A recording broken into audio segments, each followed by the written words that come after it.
农村有一种很常见的野菜，它只有在下雨天的时候才能吃到。你看，它长在地皮上面，又很像木耳，所以人们叫它地皮菜、地木耳、雷公菌。它的学名叫普通念珠藻，是真菌和藻类的结合体。在阴雨连绵的天气里形成，就长在地皮上面。它的营养价值很高，很丰富，也很美味。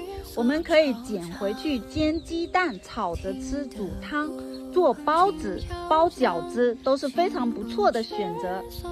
农村人应该都有吃过，但是清洗的时候非常的难清洗，要洗到哭的那一种，一般要洗10几次才能洗干净。你们那里怎么吃呢？评论区说看看。